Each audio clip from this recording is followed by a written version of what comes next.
The message came at 12:47 a.m. Don't wake up for me, babe. Crashing at Claire's. Too much wine. Haha. Love you. Red heart. I stared at it far longer than I should have, until the heart blurred before my eyes. Not from tiredness, but from the twisting knot deep in my stomach. That casual tone, the careless laughter, it was too deliberate. Claire lived only 20 minutes from the hotel, where the company's annual party had been held. I had driven Emma there myself, kissed her cheek, and told her to enjoy herself. She wore the blue dress I'd bought for our anniversary, the one she once said made her feel like a storm. And now, at 12:47 a.m., that storm had settled in my chest. 8 years of marriage. Emma had been my closest companion, my partner, my everything, or so I always thought. She was thoughtful, driven, and had a humor that made anyone feel seen. But lately, something had shifted. She stayed late at work more, citing deadlines or reports. Every night, her phone seemed glued to her hand, not her purse. Tiny notifications flickered across the screen. She tried to hide it. When I asked, she'd brush my arm and say, "Don't be paranoid, Luke. You're overthinking." And I wanted to believe her until that message. Sleep deserted me.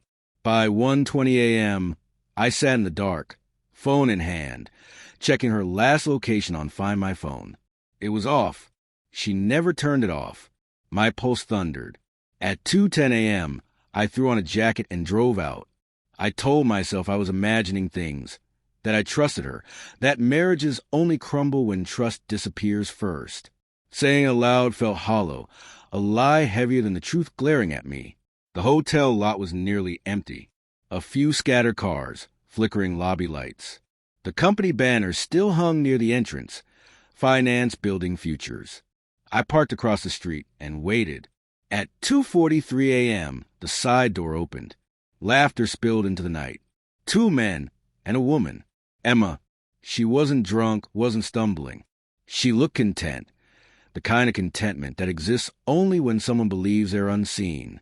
Mark Caldwell, her boss, walked beside her, his hand brushing her back. She didn't flinch. They approached his car, spoke quietly, and then he kissed her. Not hesitantly, not by accident. She didn't resist. When they parted, there was no guilt, only a reluctance to leave something she wanted to stay in. They drove off together. I don't remember how long I sat there after they left. Engine off, headlights dim, the quiet hum of betrayal filling my ears. My chest felt hollow, emptied of something essential. By 4 a.m., I returned home. Her side of the bed was cold. I lay awake, staring at the ceiling until dawn painted the walls pale gray. At 6:32 a.m., the front door opened. "Hey!" Emma's voice was soft, cautious. "You're up early." I didn't move, I said. She stepped inside, hair tied back, wearing one of the oversized sweaters she knew I loved. "CLA's couch is murder," she said, dropping her purse. "How did you sleep?" I looked at her. "Did you?" Her expression flickered. "Too quick. Too practiced. Too much wine," she admitted weakly. I reached for my phone. "You turned off your location," I said. "You never do that." She froze. "You tracked me," she whispered. "Don't," I said quietly. "Don't turn this on me." She stepped back. "Luke, it's not what you think." "Then tell me what it is," I said. Her hands trembled. "It's complicated." "No," I said. "It's simple. You lied." Tears welled in her eyes, and I couldn't tell if they were real or part of performance she perfected over the years. "I didn't plan it," she whispered. "It just happened. Mark and I, we've been close, but last night it got out of control." I laughed, though it wasn't humor, only bitter disbelief. "You don't accidentally kiss your boss at 2 a.m. She flinched. "I know. I'm sorry. Sorry doesn't fix this." I interrupted. She looked desperate. "Please, Luke. I love you. I made a mistake." "Do you even know what love is?" I asked. Love doesn't sneak around. It doesn't hide behind emojis or half-truths. Silence fell, except for her quiet sobs. Something in me shifted. Anger cooled into something sharper. "Get dressed," I said. "What?" We're going to breakfast. At the cafe. Her favorite. She stared at the cup in her hands, unable to meet my eyes. Why are we here? She whispered.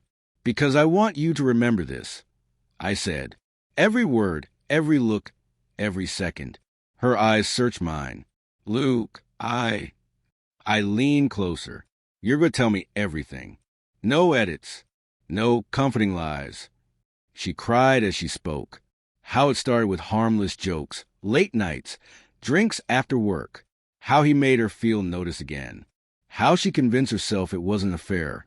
Until last night. Every confession cut deeper than the last. When she finished, I nodded. Okay, I said quietly. Now it's my turn. By the time we left, she thought the worst was behind her. She didn't know I had already contacted Claire that morning. Claire confirmed Emma hadn't been over in weeks and shared screenshots of messages proving another lie. Before breakfast ended, I had emailed every text, photo, and lie. To Emma's work account, to HR, even to Mark Caldwell's wife. Not revenge, exactly, but exposure. When her phone buzzed at 9:17 a.m., her face went pale. Luke, what did you... You'd regret it, I said softly. She shook, whispering, You ruined my life. No, I said, standing. You ruined ours.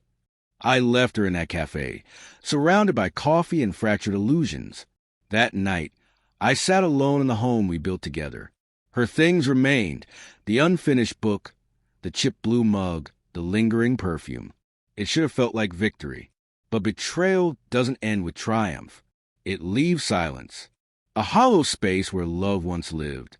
I opened my phone, scrolling to our wedding photo. Her smile wide, my hand on her waist. We once believed forever meant something unbreakable. Maybe it did. Maybe it never did. The clock ticked softly in the background.